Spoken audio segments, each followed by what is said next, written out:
Hi. So the video is titled "How to Find Your Personal Power." And before we start, I would want to define what personal power is. I think we all want personal power. It's something that we all want. It's something that we recognize and appreciate in people we admire, and it's an ability to do what we want, irrespective of our thinking. So it's an ability to go straight after what we want. And people who get amazing things done in life are people who have personal power, are people who can do the actions necessary to make what they want happen. On the other side, people who are often procrastinating, who are fearful, who are lost in their thoughts, who worry, are people who don't get much amazing stuff done because not because of their lack of ability, but because of believing what their mind is telling them. So in my definition, personal power, it's not the power to that we think of often as power of politicians or businessmen. It's not the power to coerce or to make other people do what you want, but it's a personal power to do what you want, not to make others do what you want, but to make yourself do what you want. So what robs us of our personal power? Yesterday, I watched a conversation. I will include the link in the description below between a coach named Moritz Lambert and a woman named Ria who led Landmark Forum for 30 years. It's a personal development seminar that deeply impacted many, many people. She personally worked with 150,000 people over 30 years. So after I watched it, I was trying to pin down what exactly was different about Ria. What was it special about her? And I first thought that it's confidence, but I know it wasn't really confidence. Like she didn't seem very confident or arrogant. It wasn't fearlessness as well. She admitted that she had fears and just chose to act despite them. So the best thing I could come up with was that she chose to do things irregardless, despite what the mind was saying to her.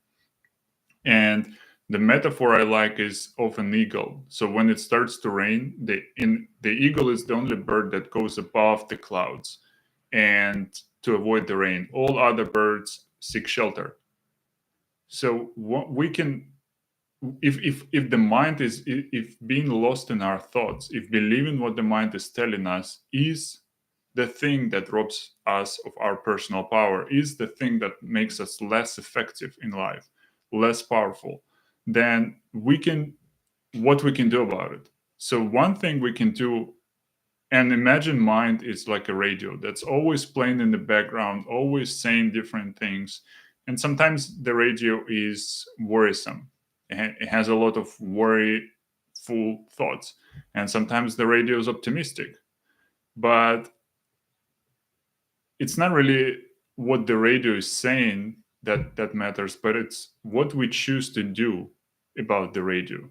So we can choose to listen to its every word. If the radio is saying we can't do something, that we don't know how to do it, that we're not confident enough, that we are not knowledgeable enough, that we need more information, we can believe all that and act accordingly. And we will have a life where we constantly wait for things, where we seek more information, where we wait to feel inspired, to feel confident, to feel ready, etc. Not much of action is going to happen because of all that waiting. We can choose to try to alter the contents of the radio. So we can try to use affirmations, positive reprogramming to change the content of the radio so it always sounds on a positive tune. That's one way.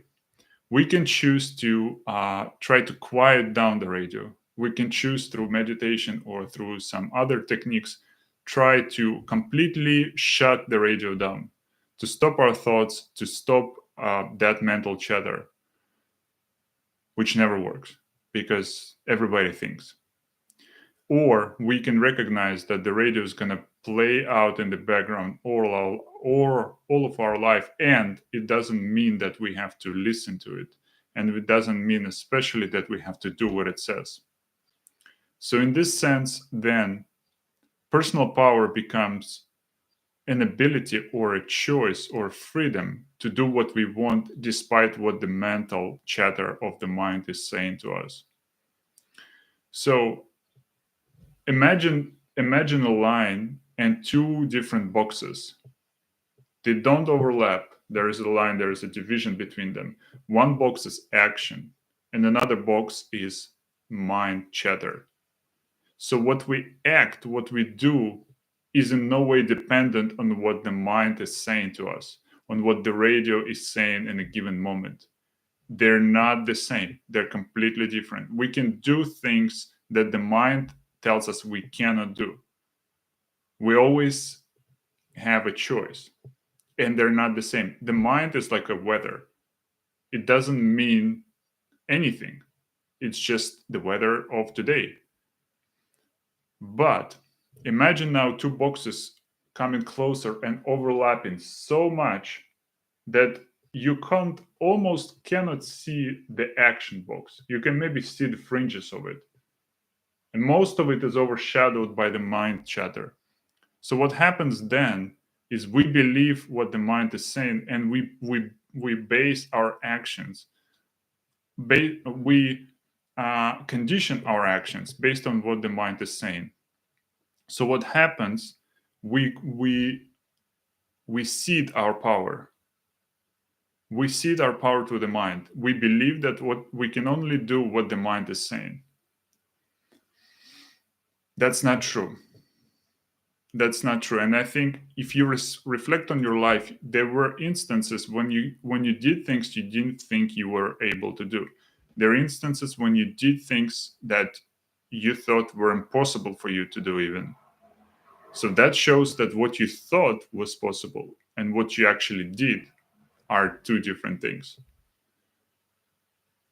So personal power is recognizing that we are not the mind chatter. The mind chatter is this the background noise that plays in our head all our life. Sometimes it's positive, sometimes it's negative, sometimes it's fearful, sometimes it's optimistic. It doesn't matter. It's just the background noise, it's just the radio. What we are, rather, is a choice, or not even a choice, but we are choosing. We're the ability to choose, we're the ability to act with freedom and power in every moment, regardless of what the mind is saying. So if that's so, then when we want to do something, we can do it. And we don't have to wait to feel confident. We don't have to wait for the permission from the radio.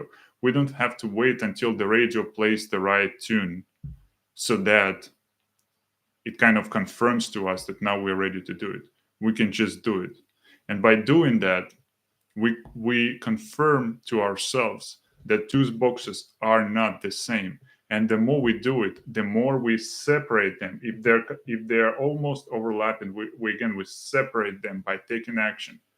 And we see that no, they're not the same. We can take action despite of what the mind is saying to us.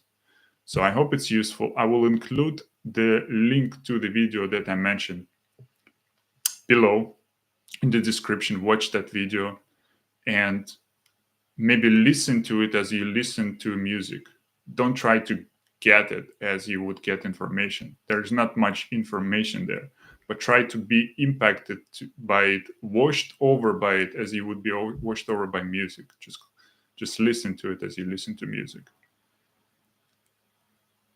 And remember that you have a power to choose how to act in any moment of your life. That's personal power. Thank you for watching. Bye.